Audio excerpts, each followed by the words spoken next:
Tazama kazi hii Bwana ambayo ni ya kwako. Mungu wa majeshi ndio yule ulianzisha. Naomba upate kwenda kutusaidia tuweze kujua siri katika ufalme wa habari zako. Tupate kwenda kuelewa, fahamu zetu zikapate kwenda kufunguka na kuwa na uzima katika jina la Yesu Kristo wa Nazareti. Nimeomba na kushukuru. Amen. Amen. Tunaanza kukaa.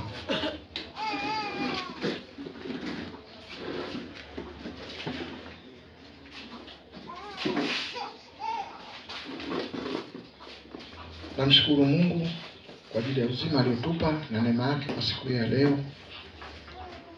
Ninapenda tu kuwashauri kwamba tumpe Mungu utukufu.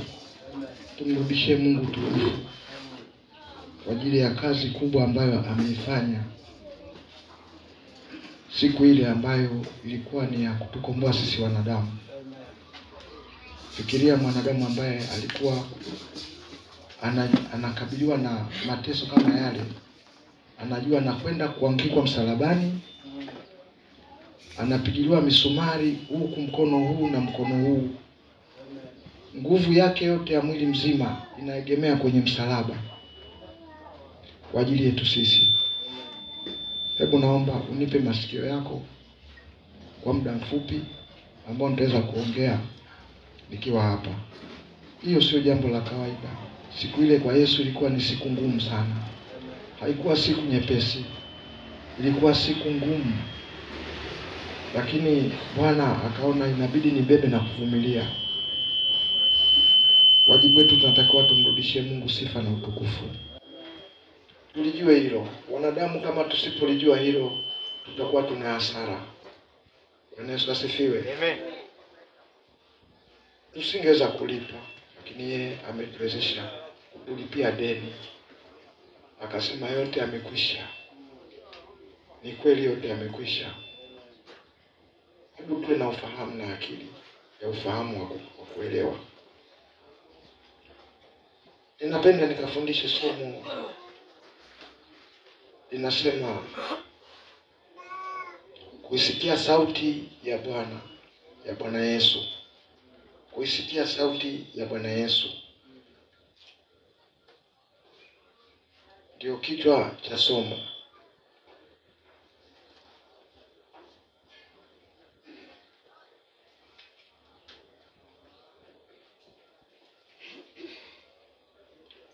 Kuisikia sauti ya Bwana Yesu ama kuisikia sauti ya mchungaji ni sawa sawa. Mchungaji wetu mkuu ni Yesu Kristo. Hata kama kuna wachungaji wengi leo wanatokea, lakini Yesu Kristo ndio mchungaji wetu mkuu. Hakuna mtu ambaye anafanya kazi kama ni wa haki na anajua anachofanya, anaatendi kwa Yesu. Hapo ndipo mahali ambapo anatoa majibu na majawabu ya kuifanya kazi ya Mungu hapa duniani. Yeye ndio kiongozi mkuu wa imani hii. Bwana Yesu asifiwe. Amen. Kama ndio kiongozi mkuu wa imani hii, inapaswa tujue namna ya kuweza kuisikia sauti yake, maana leo hayupo. Bwana Yesu asifiwe. Amen. Leo hayupo. Ameshamaliza kazi kaondoka. Tumebaki sisi wanadamu. Tunawezaje kuisikia sauti ya Bwana Yesu ambaye ndio mchungaji wetu mkuu? Kwa sababu wengine ni wachungaji wadogo, lakini kiongozi mkuu ambaye unatakiwa kama muumini uisikie sauti yake ni Bwana Yesu. Kaondoka, leo hayupo. Tutaisikiaje sauti ya mchungaji wetu? Naomba Mungu atupe masikio ya kufahamu. Alafu napenda kuna masomo ambayo kama nitajaliwa kuendelea kwa siku zijazo, kuna mambo mengi ya kuongea, mambo ya kutofautisha Agano la Kale na Agano Jipya kwa nini lipo, mambo ya kujua kwa nini sisi watu wa mataifa tumeingia kwenye neema ya Wayahudi. Hii neema ilikuwa ya Wayahudi, haikuwa ya kwetu. Lakini neema ya Mungu imetusaidia tumeingia. Kuna mambo mengi, tofauti ziko wapi? Waisraeli mambo ni mengi, lakini sasa mimi nataka nizungumze neno hili la leo tu. Kuhusu kusikia sauti ya mchungaji wetu ambaye ninazungumza habari ya mchungaji ambaye ni Yesu Kristo. Tunaiwezaje kuisikia? Maana huyo ndiye atakayetufikisha na huyo ndio mwenye mbingu. Hakuna mwanadamu mwenye mbingu. Yeye ndio mwenye mbingu Yesu. Leo hayupo. Tutawezaje kusikia sauti yake? Ili uweze kupona. Ili mimi niweze kupona. Nitaisikiaje sauti ya Yesu wakati ambapo hayupo? Keshaondoka. Napenda mimi sasa kuanzia leo nafungulia mlango wa maswali. Yaani hili naliweka hata kama tumemaliza ibada. Yaani kama una swali lolote lile ambalo linakutatiza katika maisha yako kwenye imani hii, naomba wewe njoo hata tumemaliza ibada. Mimi niko tayari kukaa na hata kwa saa moja nusu saa niweze kujibishana na wewe maswali ambayo yana umuhimu. Inawezekana kuna mahali unatakiwa ufahamu. Lakini tunapotea kwa sababu hatuna ufahamu wa ndani. Watu wanabadilishwa, wanageuzwa. Kuna mambo mengi unaweza kukutana nao nje. Watu wengine wanakuambia hii Yesu tunasikia ni Mungu, wewe una majibu gani juu ya vitu kama hivyo? Unaweza kumjibu katika ufahamu wa sahihi. Unatakiwa ujue kwamba Yesu ni Mungu au sio Mungu, Yesu ni mwanadamu au ni nani. Vitu kama hivyo. Kuna maswali mengi. Mimi nilipookoka nimesumbua sana. Wachungaji nilikuwa nawasumbua. Sikuwa napenda kufuata vitu ambavyo sivijui. Kwa sababu ni mbaya kufuata imani ambayo unaenda nayo, halafu unafikiri kwamba uko sawa, kumbe baada ya mwisho kishakufa kumbe sio sawa. Ni hasara. Bwana Yesu asifiwe. Amen. Hebu fanya kazi kama vile mtu apigaye ngumi mahali panapopasa, usipige hewa. Uwe na ufahamu wa neema ya hii ambayo Mungu kaifungua ili upate kupona. Hapo ndio mahali tutapona. Tunaponywa na neno. Bwana Yesu asifiwe. Kwa hiyo napenda maswali kwa sababu labda wakati huu utakuwa mfupi. Ningesema labda mwishoni niwe na maswali, lakini sitatoa hiyo nafasi sana kivile. Lakini naomba kama mtu ana swali lolote baada ya ibada tumemaliza, mimi nakaaga tu hapo, aje niulize. Huo mlango naufungua kuanzia leo. Amen. Nataka watu wafahamu na au wanauliza, mimi najua ana shauku ya kutaka kujua mambo ya Mungu. Ukimwona mtu hana habari, hata hana maswali, okay, labda inawezekana anajua, sikatai. Lakini utakapoulizwa labda na mwalimu swali fulani utaweza kujibu. Nafikiri yako maswali mengi ambayo mtu anaweza kawa nayo ya kutaka kujua ufalme wa Mungu, siri zake ziko wapi. Kwa hiyo kwanza leo nafungulia huo mlango. Amen. Usiogope, unakuja na niuliza na swali. Mimi niko tayari, nitakaa na hata kama nusu saa, saa nzima nitakujibu kali nitakavyoweza. Naweza kujibu muda huo nitajibu, kama baadaye nitajibu. Naomba tusome kitabu cha Yohana Mtakatifu sura ya 10 mstari wa 4 mpaka wa 5.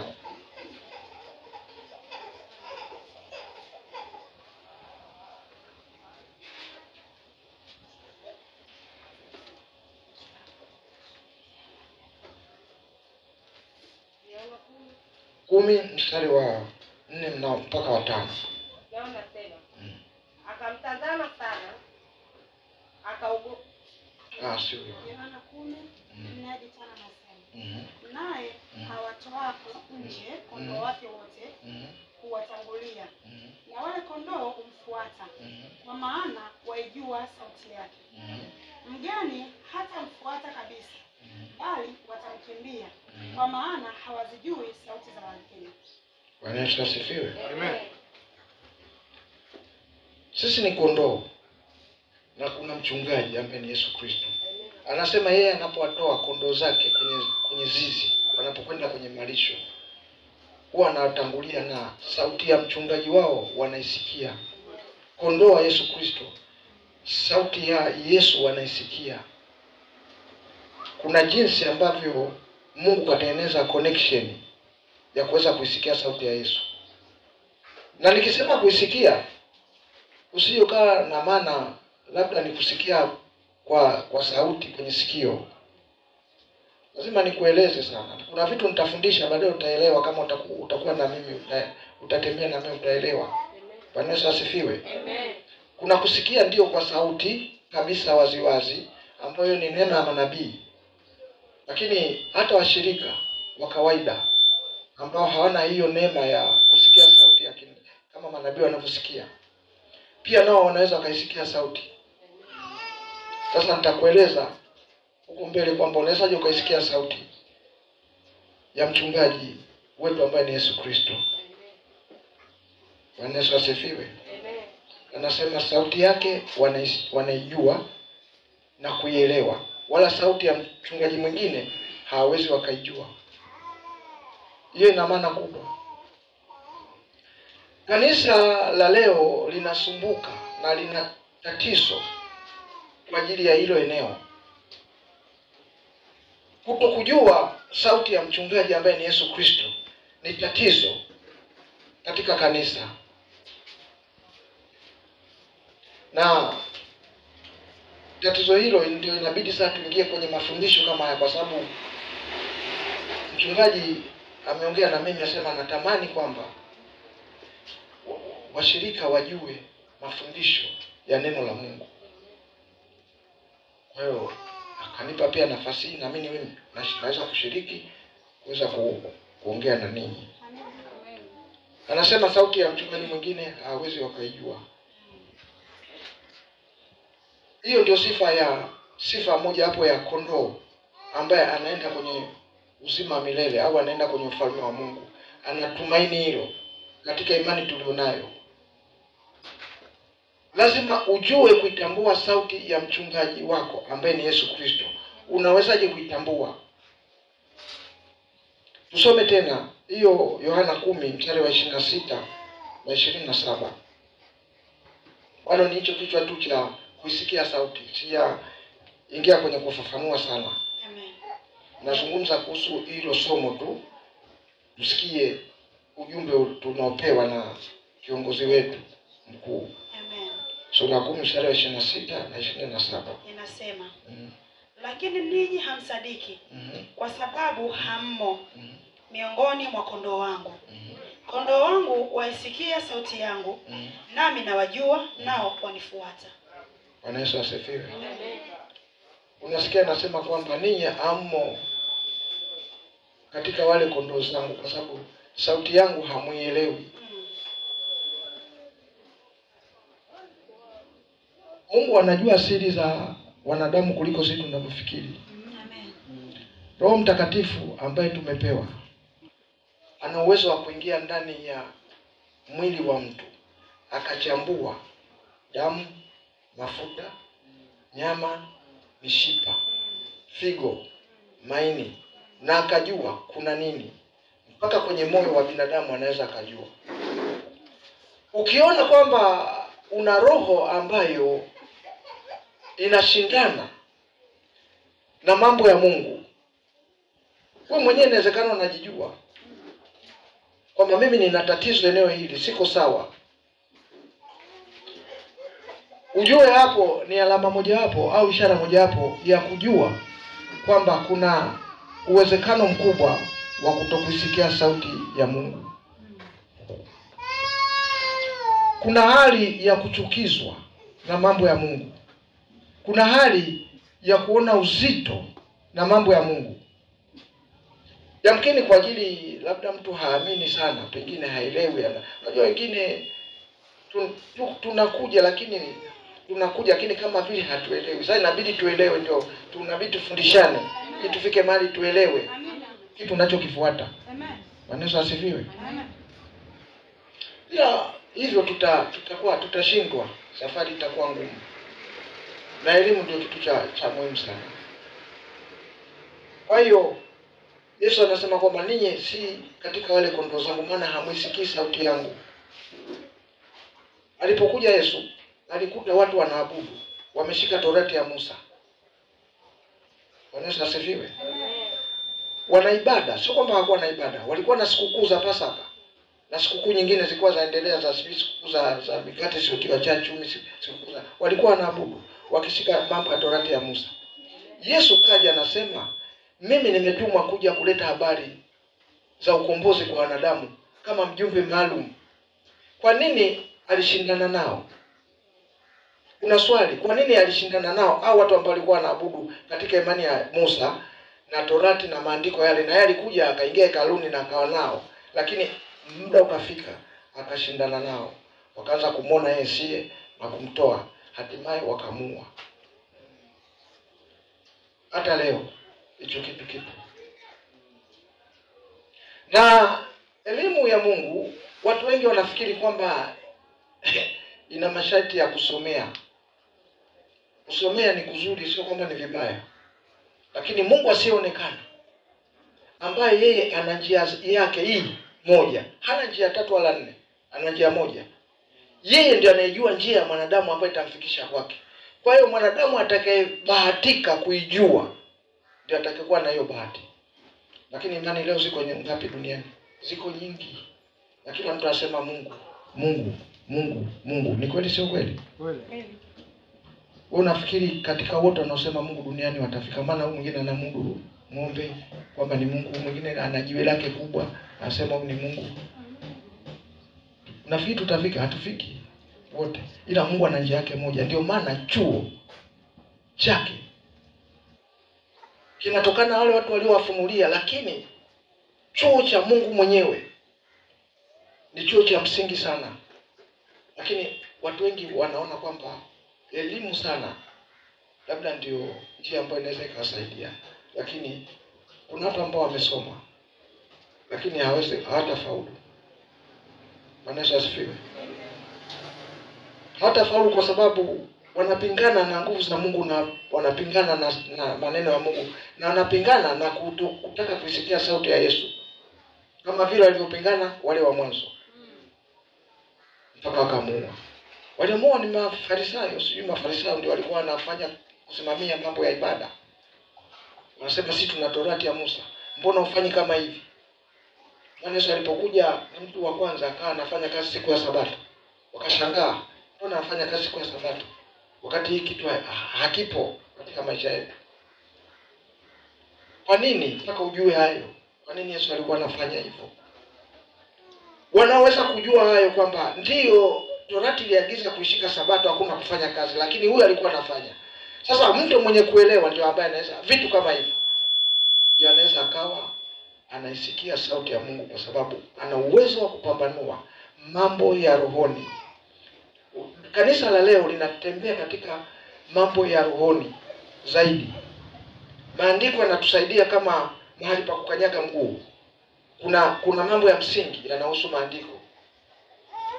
Lakini ukishaingia huko kwenye maandiko ukayajaza, kuna mahali inatakiwa usaidiwe na Roho Mtakatifu ili aweze kukufikisha. Pasipo hivyo utaweza, mambo mengine ni magumu.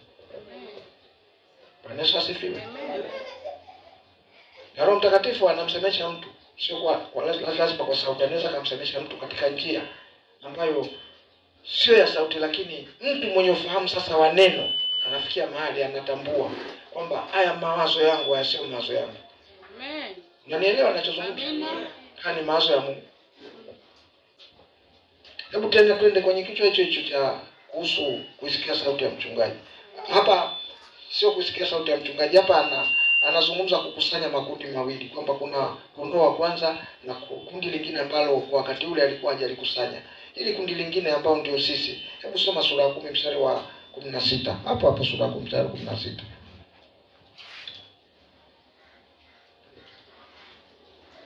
Yohana 10:16 anasema, na kondoo wengine ninao ambao si wa zizi hili, na hao nao imenipasa kuwaleta, na sauti yangu wataisikia. Kisha kutakuwako kundi moja na mchungaji mmoja. Bado anasisitiza kuhusu habari ya kuisikia sauti ya mchungaji. Bwana Yesu asifiwe. Amen. Naomba tubadilike, watakatifu wa Mungu. Tumpende Yesu, maana hiyo ndio yaani ndio kitu cha thamani katika maisha ya mwanadamu. Unapokwenda kuimaliza safari yako, ukawekwa kwenye mavumbi ya nchi, kama umemkosa huyu Yesu, basi ni hasara kubwa. Hebu tumpambanie. Bwana Yesu asifiwe. Yeye keshamaliza, sisi tutakuwa tujilipie wenyewe.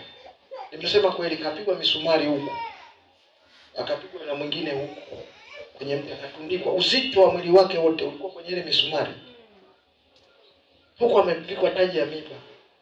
Ni maumivu ya kiasi gani? Siku ile Yesu aliona ni ngumu sana kwake. Yaani nafikiria mpaka nashindwa kummaliza. Ni mahali ambapo ilitakiwa badilike tu na kusema kwamba basi mimi, lakini alinyamaza mpaka kaimaliza kazi. Sisi ndio tutakuwa tulipe, pengine sisi kila mtu alipe mwenyewe gharama ya makosa yake. Mfano, labda Mungu ameketoa hiyo nafasi, lakini yeye kailipa hiyo kwa ajili yetu sisi bure, hana kosa lolote alilofanya. Kwa nini hatumwelewi Mungu? Bwana Yesu asifiwe. Kwa nini hatumwelewi Mungu? Naomba tumwelewe Mungu, tubadilike. Bwana Yesu asifiwe. Naomba tubadilike, tumwelewe Mungu sana. Kazi aliyofanya Yesu sio ya kawaida. Usije hapa tu kama vile unafanya kama vile mambo ya kuigiza. Yesu amefanya kazi ngumu sana ambayo haina mfano. Siku 40 kafunga nikana. Nani anaweza kafunga siku 40 mchana na usiku bila kulala bila kunywa? Na ana uwezo wa kubadili vitu, lakini aliposhawishiwa badili mawe yawe mkate, sio kwamba hakuweza, aliweza, angeweza. Lakini pamoja na njaa akasema si nitabadili siku 40. Sio mambo ya kawaida. Amen. Bwana Yesu asifiwe. Amen. Alipokuwa anarudi, watu wengine wanasema alikuwa anapepesuka. Asifiwe. Hebu tubadilike. Naomba kanisa libadilike. Bwana asifiwe.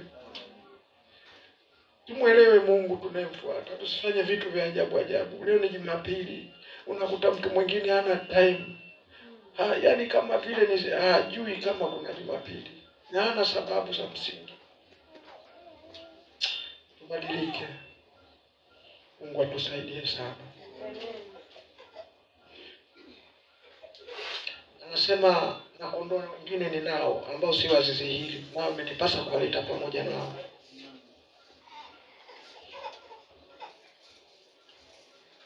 Dakika chache, lakini kama likibaki somo kama nitapata nafasi nitaendelea. Kondoo wengine alikuwa anazungumza. Yesu ni watu wa mataifa. Wakati ule alikuwa anazungumza hajateswa. Kwa hiyo watu wa mataifa ndio alikuwa anazungumza habari zao. Kwamba kuna kundi lingine ambalo inabidi nilete. Kuna ile ambao ni nalo ambao ni Waisraeli au Wayahudi waliopewa neema ya mlango wa kukombolewa, lakini kwa ajili walikuwa hawajaelewa.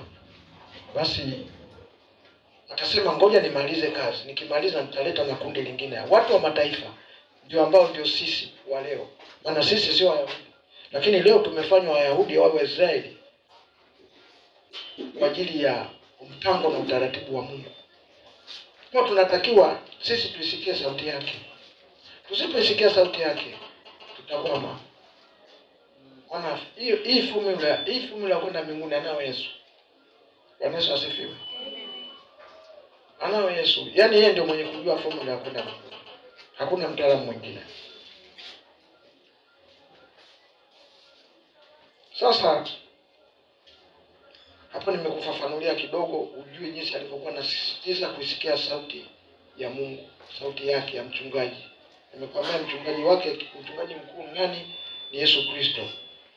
Wengine wanaofanya kazi hii sasa hivi ni wachungaji wadogo, lakini kiongozi mkuu ambaye ndio watu wote wanaatendi kwake ni Yesu Kristo, ambaye leo hii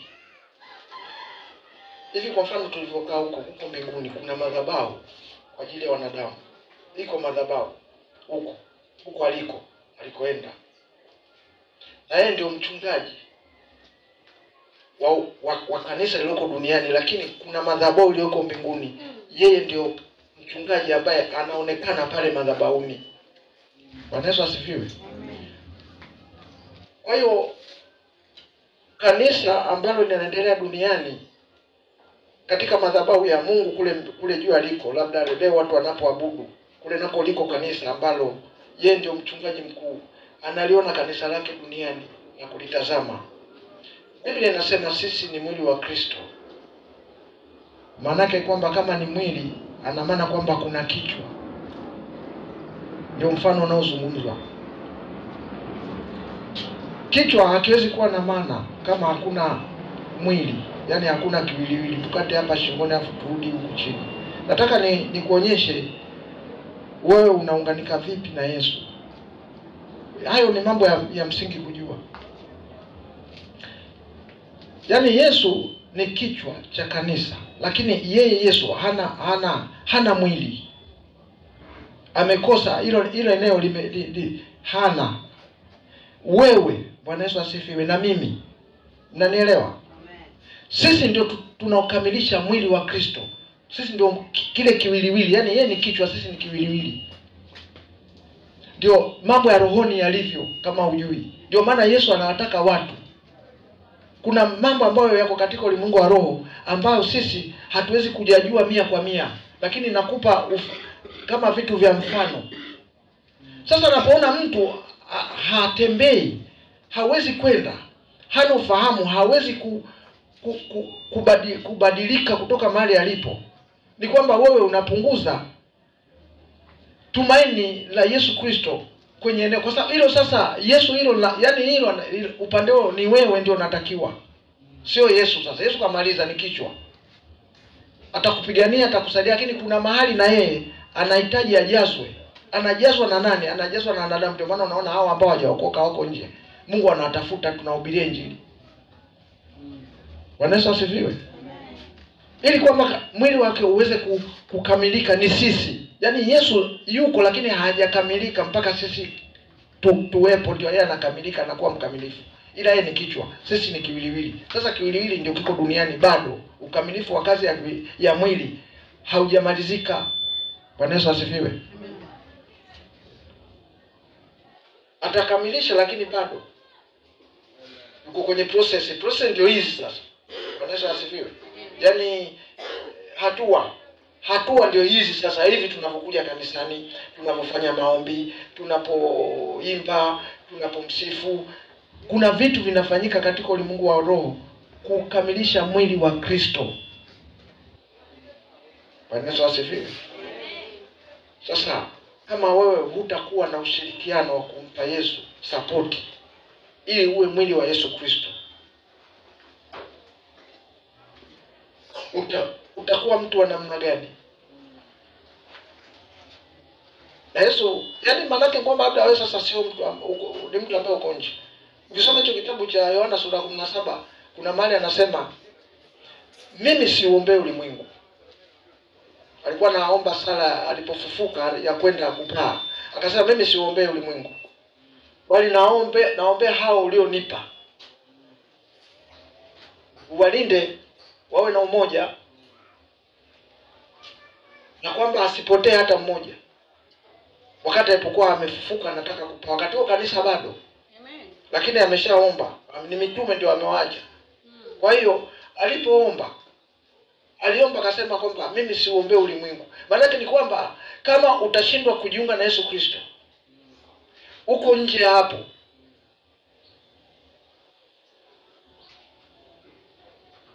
ni hasara, haitakuwa faida.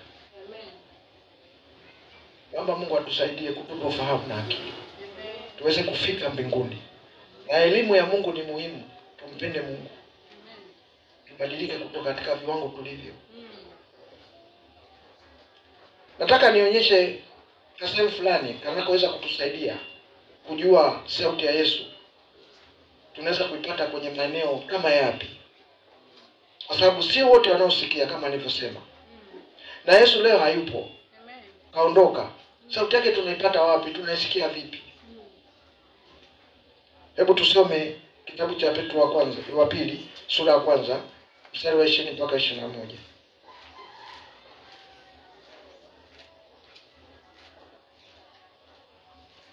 Dakika zangu sio nyingi sana kusubaki.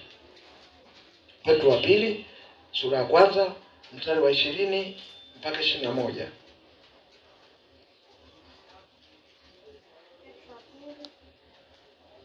Mstari wa sura ya 1, Petro wa pili sura ya 1, mstari wa 20 mpaka 21.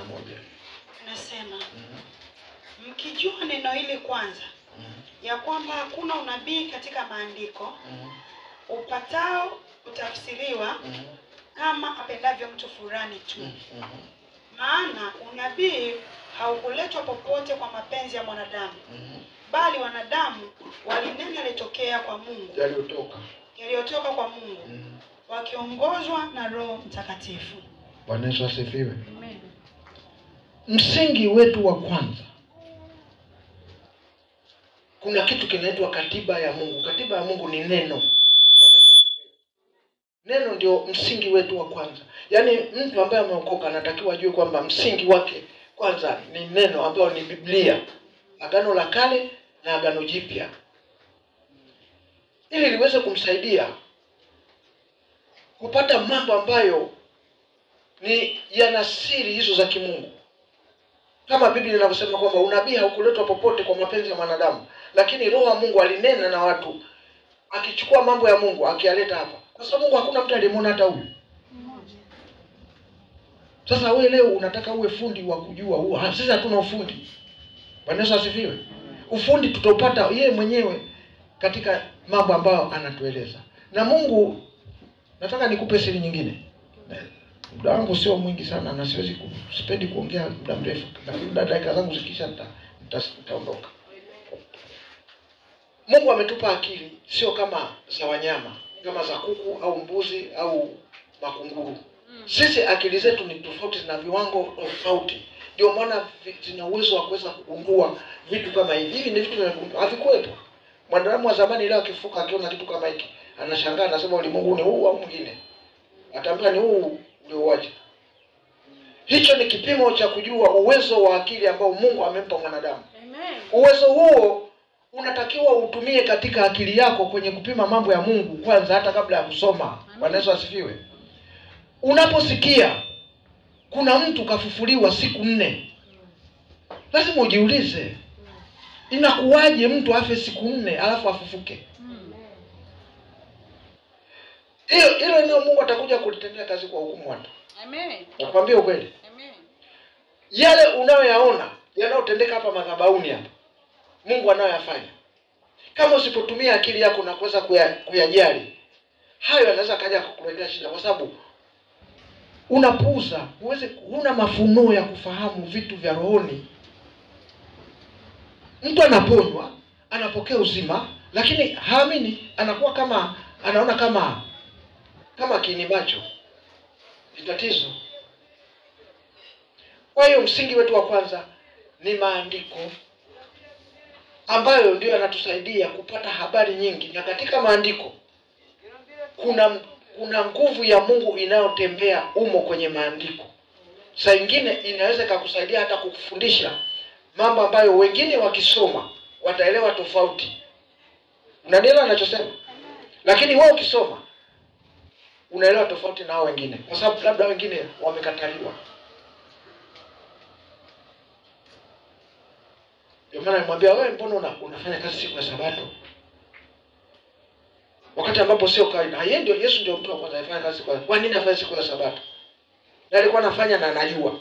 Na amesema sikuja kutangua Torati wala manabii. Kasema mwenyewe. Lakini akasema hivyo afuta anakuja kufanya kinyume siku ya Sabato. Amen. Bwana Yesu asifiwe.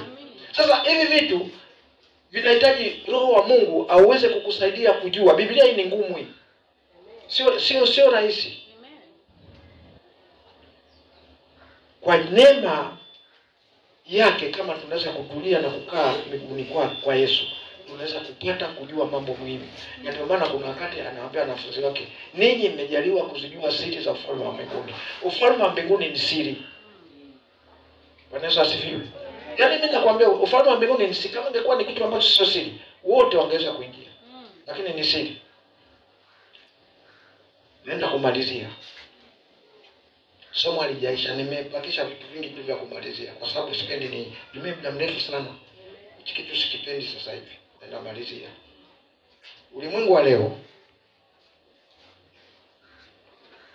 Mungu yani alichokifanya, yeye yuko huko, sisi tuko huko chini. Unakuwa kama kuna kitu labda naweza kusema kwenye mbingu, ni mfano, lakini kama ukuta kama huu, lakini una matundu mengi. Hasa Mungu anaongea huko kwa kutumia matundu. Sisi anasema na sisi tunapata ripoti huku duniani, lakini yale matundu dunia imeziba. Inaenda kuingiza mpira, inaenda kuingiza tamthilia, inaenda kuingiza. Sasa unakuta mtu anafanywa kuwa busy na mambo ya dunia. Mungu akitaka kusema hapa pamezibwa mpira. Mungu akitaka kusema mfano kama hivi. Nilikuwa sijaona. Unaona ya matundu yale? Mfano wake kama yani wanadamu wako huku, sisi tuko huku juu. Mungu yuko huku juu. Wanadamu. Sasa Mungu anaongea hapa. Jamani, akitaka kuongea hapa panajazwa mpira. Mungu anataka kuongea hili, sijui kuna nini inajazwa tamthilia. Sasa matundu yanajaa, wanadamu tutapona wapi? Tunachokwambia. Kwa ulimwengu yani kuna kitu kinashughulisha ulimwengu. Yani watu wanatakiwa, shetani anawakibize watu. Anawakibize kiasi ambacho kila Mungu, yani sasa milango inazibwa na dunia. Usione vitu vinazalishwa, unaweza kaona, mimi nakueleza kweli, vitu vingine mtu anakuwa star wa jambo fulani, anakubalika, anapata kibali. Lakini ustaa huo kwa watu wa rohoni, sangine yule ni agent anatumika kuziba milango ili watu wasisikie habari zinatoka mbinguni. Amen. Dunia itapona. Haya tukiyajua, kila mmoja atabadilika, atamgeukia Mungu. Amen. Ili tupambane. Na Mungu mwenyewe kasema watu wake ni wachache, sio wengi. Basi hao wachache, ukishapata neema ya kumjua, usifanye mchezo, pambana. Badilika. Amen. Ili uweze kupata. Yesu ana nguvu, Yesu ni Mungu. Amen. Bwana Yesu asifiwe. Amina. Sio Yesu, mtu anafua mtu siku ya 4, sio kitu cha kawaida. Amina. Kwa nataka hivi Mungu atakuja kuuliza, nataka nifanye nini? Mimi naongea nao kule zingine tu. Nashangaa, wanasema hata mtu mwingine alifufuka huko Mwanza. Nabii alipofufuka ulimi wake sikuwa hawezi kuongea. Lakini Yesu alipofufuka ni kama alizaliwa juzi. Bwana Yesu asifiwe. Hakuna ulimi sijui mzito wala sijui tumbo limejaa kama. Bwana Yesu asifiwe. Jamani, sipendi kumega muda. Somo langu bado. Kuna kingine nimebaki.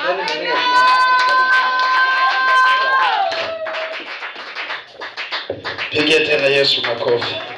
Ongeza tena makofi kwa Yesu. Haleluya, haleluya.